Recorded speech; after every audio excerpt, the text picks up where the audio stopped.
এতদিন পরে এসেছো? ভালো করে করতে হবে। দাঁড়াও, বেসিনের পানি ছেড়ে দেই যাতে শব্দ বাইরে না যায়। সেদিন আলমারির পেছনে করেছি, আজকে রান্নাঘরে করব। আর একটা বিদেশি বেলুন এনেছি, এটা দিয়ে করো। আমি অতনু, থাকি দুর্গাপুরে, আমার এক বন্ধুর ফ্ল্যাটে। আমি টিউশন পড়াই এবং সঙ্গে পড়াশোনাও করি। আমার বন্ধু একটা টিউশন জোগাড় করে দিয়েছে। ফ্ল্যাট থেকে একটু দূরে একটা বাড়িতে একটা ক্লাস 5-এর বাচ্চাদের পড়াতে হবে। সেই মতো আমি তাদের বাড়ি যাই পড়াতে। আমি খুব শান্ত প্রকৃতির ছেলে, খুব একটা কথা বলি না। তাই আমি পড়াতে যাই ও পড়িয়ে চলে আসি, এইভাবেই চলতে থাকে। ওদের বাড়িতে 3 জন বাচ্চা, ছেলেটি, ওর মা আর বাবা। বাচ্চা ছেলেটার নাম রিজু, ওর মায়ের নাম রিজু ও বাবার নাম রমেন। আমি রিজুর বাবা মাকে দাদা ও বৌদি বলে ডাকি। ওরা খুব বড় লোক। দাদা একটা মেডিসিন কোম্পানিতে চাকরি করে, তাই সকালে বেরোয়, অনেক রাতে বাড়ি ফেরে। এইভাবে দীর্ঘদিন ধরে থাকতে থাকতে আমার সাথে ওই ফ্যামিলিটি খুব ক্লোজ একটা ফ্যামিলিতে পরিণত হয়ে গেল। আমি তাদের বাড়ির একজন হয়ে উঠলাম। আমার যখন যা প্রয়োজন হতো আমি নিজেই করে নিতাম, যেমন জল খাওয়া, বাথরুম যাওয়া ইত্যাদি। এই ফ্যামিলি সম্পর্কে আমার মনেও কোনো খারাপ চিন্তা ছিল না। আমারও বাড়ি থেকে দূরে একটা ফ্যামিলি পেয়ে খুব ভালো লাগতো।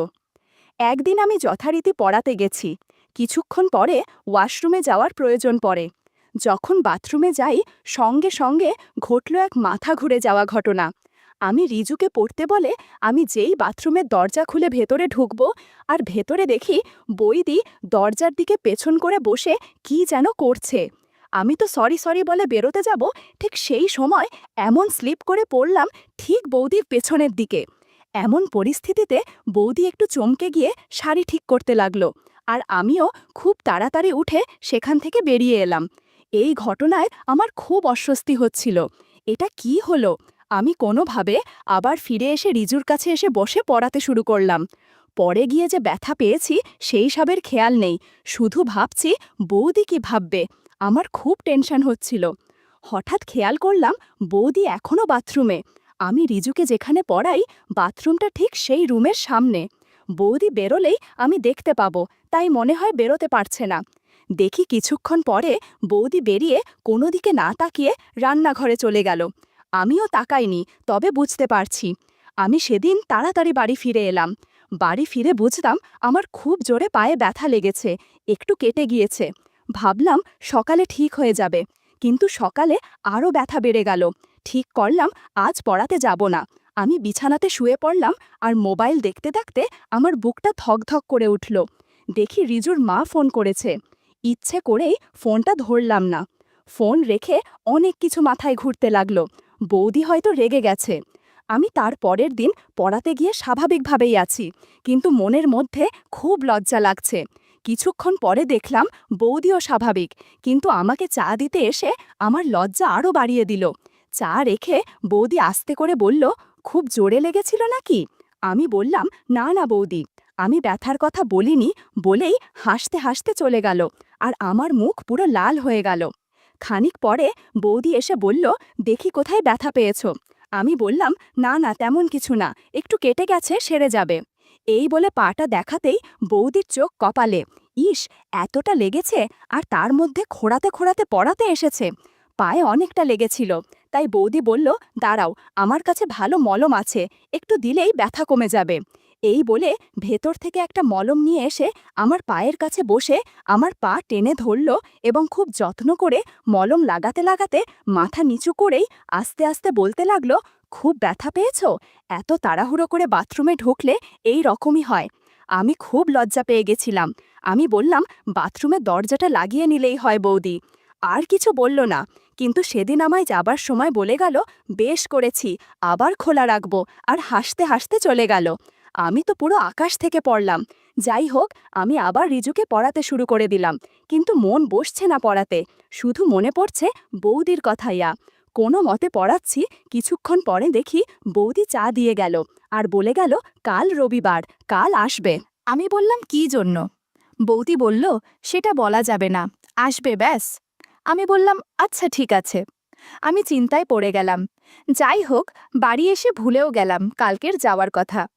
আজ রবিবার, সারাদিন অনেক কাজ ছিল।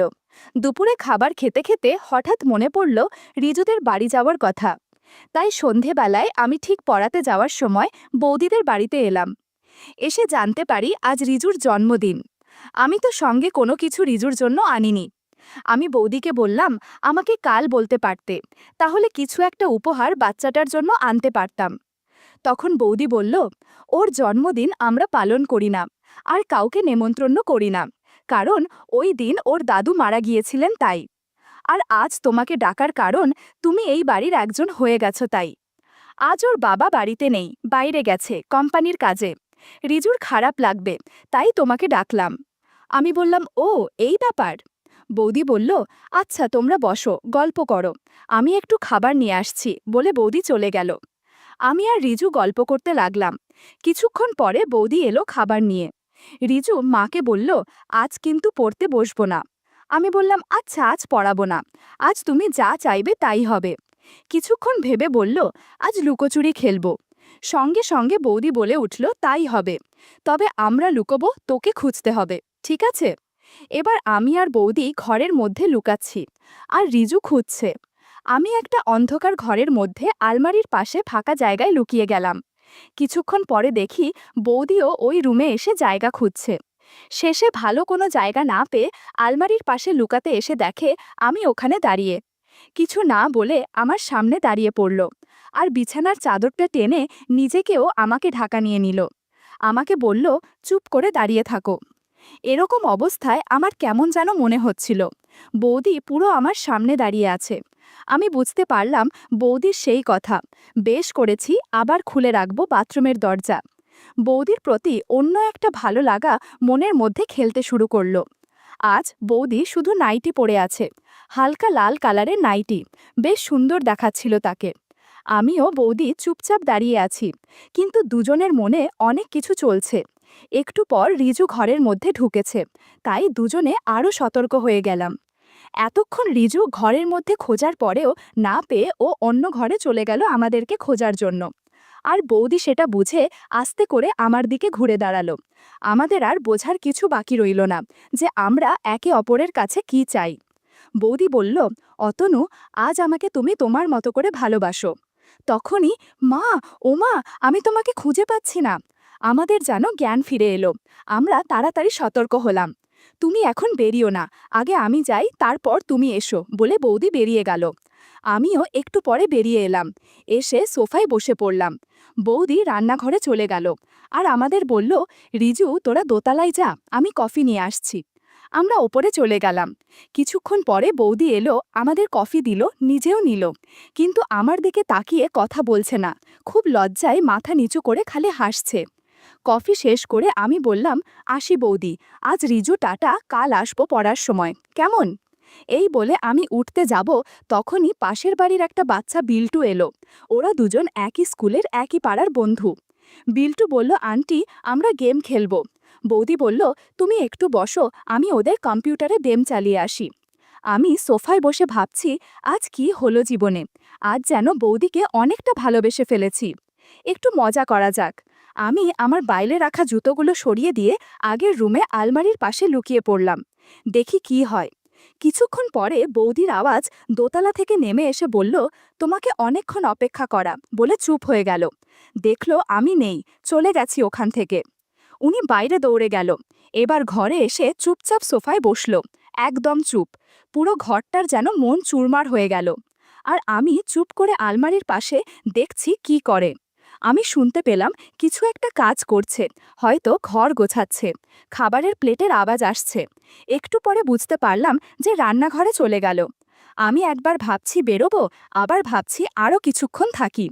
কিছুক্ষণ পরে দেখি বৌদি এই ঘরের দিকে আসছে, মনে হয় বিছানার চাদরটা ঠিক করতে আসছে। কিছুক্ষণ আগে ওই চাদরের ভেতরে অনেক ঝড় বয়ে গেছে। আমি চুপচাপ দাঁড়িয়ে আছি। বৌদি ঘরে ঢুকে এটা ওটা ঠিক করতে করতে আয়নার সামনে নিজেকে আয়নায় দেখল। আমি একটু উঁকি মেরে দেখছি কি করছে বৌদি। বৌদি নিজেকে আয়নায় ভালো করে দেখছে, আজ যেন নিজেকে নতুন করে পেয়েছে। নিজের চুল ঠিক করতে করতে গুনগুন করে গান করছে, আবার নিজেই লজ্জা পাচ্ছে। এবার আয়নায় নিজেকেই নিজে একটা কিস ছুঁড়ে দিয়ে বলছে, দুষ্টু ছেলে একটা। আমি আলমারির পাশ থেকে দেখছি আর মনে মনে হাসছি। আর বেশিক্ষণ এভাবে থাকা যাবে না, ওদিকে টাইমও হয়ে গেল বাড়ি যাওয়ার, তাই এবার বেরোতে হবে। এবার আমি বেরোতে যাব, দেখি বৌদি এদিকেই আসছে চাদর ঠিক করতে। যেই আমার সামনে এসেছে আমি হালুম বলে উঠেছি, আর বৌদি খুব জোরে ভয় পেয়ে চিৎকার করে উঠল, ওমা তুমি দুষ্টু ছেলে, আমার সাথে মজা করা হচ্ছে। এইবার বৌদিও হাসছে, আমিও খুব হাসছি। আমি হাসতে হাসতে বললাম, আয়নার সামনে কি করছিলে, আমি সব দেখেছি। বৌদি লজ্জা পেয়ে বলল, কই কিছু না তো। এমন সময় বৌদি বলল, একটা কাজ করতে হবে। আমি বললাম, কি কাজ? বৌদি একটা বদেশি বেলুন এনে আমাকে দিল আর বলল, এটা দিয়ে কাজ করতে হবে। বন্ধুরা, তোমরা নিশ্চয়ই বুঝতে পেরেছ কিসের কথা বলছি। বৌদি বলল, তোমার দাদা এখন আর কিছুই পারে না, ওকে দিয়ে কিছুই হয় না। আমি এবার আসল ব্যাপারটা বুঝতে পারলাম। বৌদিকে বললাম, ঠিক আছে, আমি দাদার হয়ে সব কাজ করে দিব। একটু পর আমরা কাজ শুরু করলাম। বন্ধুরা, ইউটিউবের কড়া নিয়মের কারণে এসব ঘটনা সরাসরি বলা যাচ্ছে না। তোমরা কমেন্টে দেয়া লিঙ্ক থেকে আমার ওয়েবসাইট ভিজিট করো, সেখানে একদম মনের মতো গল্প দেয়া আছে, যেগুলো ইউটিউবে পাওয়া যায় না। ঘণ্টাখানে কাজ করার পর বৌদি বুঝতে পারল আমি পড়ানোর পাশাপাশি অন্য কাজ করতেতেও বেশ দক্ষ। দেখলাম অনেক রাত হয়ে এসেছে। বৌদি বলল, আজ আজ রাতে এখানেই থেকে যাও না প্লিজ, কাল সকালে বাড়ি যাবে, আজ তোমার দাদা বাড়ি আসবে না। আমি বললাম, আমারও ইচ্ছে করেছে থাকতে, কিন্তু কাল সকালে আমার কলকাতায় একটা ইন্টারভিউ আছে, আমাকে অনেক সকালে ঘুম থেকে উঠে যেতে হবে। আর তাছাড়া আজ সারা সন্ধ্যায় যা হলো আমি সমস্ত পড়াশোনা ভুলে গেছি, তোমাকে ছাড়া আমার আর কিছুই মনে পড়বে না। বৌদি বলল, মশকরা ছেলে বলো, কবে আসবে কলকাতা থেকে? পরশুদিন সন্ধ্যায় বলে চলে এলাম। পরের দিন তাড়াতাড়ি রেডি হয়ে বেরিয়ে পড়লাম। বৌদিদের রাস্তা দিয়ে যাওয়ার সময় দেখি বৌদি বেলকনিতে দাঁড়িয়ে আছে। আমি একবার তাকিয়ে সোজা চলে গেলাম, আর ফিরে তাকালাম না। সারা দিন ইন্টারভিউয়ের চাপ, ইন্টারভিউ হলো, রাতে আবার ট্রেন ধরে দুর্গাপুরে নেবে ভাবলাম। সারাদিন বৌদি একবারও ফোন করেনি, মনটা একটু খারাপ হয়ে গেল। যাই হোক, বাড়ি ফেরার পথে ঠিক করলাম বৌদিদের রাস্তা দিয়ে যাব। তাই সোজা বাড়ি এসে হাত মুখ ধুয়ে শুয়ে শুয়ে ভাবছি চাকরিটা যেন ঠাকুর ঠাকুর করে পেয়ে যাই। কিছুক্ষণ পরে ঘুমিয়ে যাই। সকালে মোবাইলের রিংয়ে ঘুম ভাঙল। ফোনটা একটু দূরে ছিল, ভাবলাম বৌদি ফোন করেছে। দৌড়ে গিয়ে ফোনটা ধরে দেখি বাড়ি থাকে ফোন। যাই হোক, তাদের সঙ্গে কথা বললাম। তারপর বাথরুমে গিয়ে স্নান করতে করতে খুব রাগ হলো, বৌদি একবারও ফোন করল না, আমিও ফোন করব না। সারা দিন কাজে কাজে কেটে গেল। বিকেলে রিজুকে পড়াতে যাব, একটা প্যান্ট আর একটা টি শার্ট পরে বেরিয়ে গেলাম। রিজুদের বাড়ির দরজা খুলে ভেতরে ঢুকতেই রিজুকে ডাক দিলাম। ও এসে পড়তে বসল, কিন্তু বৌদির কোনো দেখা নেই। আমি পড়াচ্ছি আর ভাবছি, কি হলো, গত পরশু এত কিছুর পরে বৌদি কি সব ভুলে গেল নাকি অন্য কিছু। আমার পড়ানো হয়ে গেল, রিজু দোতলায় চলে গেল, আর তক্ষুনি বৌদি এলো, যেন অনেকক্ষণ অপেক্ষা পড়েছিল। এসেই আমার হাত ধরে টানতে টানতে আমাকে রান্নাঘরে নিয়ে গেল। বলল, কয়েকদিন তো ছিলে না, এই কদিন একা কাজ করতে হয়েছে, রিজুর বাবাও বাড়িতে নেই, আজকে আবার আমাকে কাজে সাহায্য করতে হবে। আমি বললাম, ঠিক আছে বৌদি, আমি সব কাজে সাহায্য করব।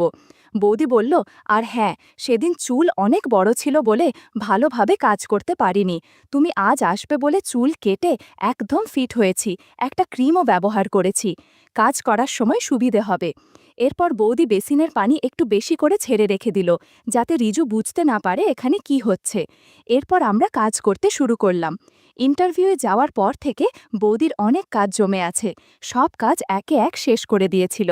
বৌদির অনেক কষ্ট হচ্ছিল, তবে কাজের সাহায্য পেয়ে এখন কিছুটা স্বস্তি বোধ করছে। 3 ঘন্টা পর বৌদি বলল, রিজুকে পড়ানোর পর আমাকে এভাবেই কাজে সাহায্য করতে হবে।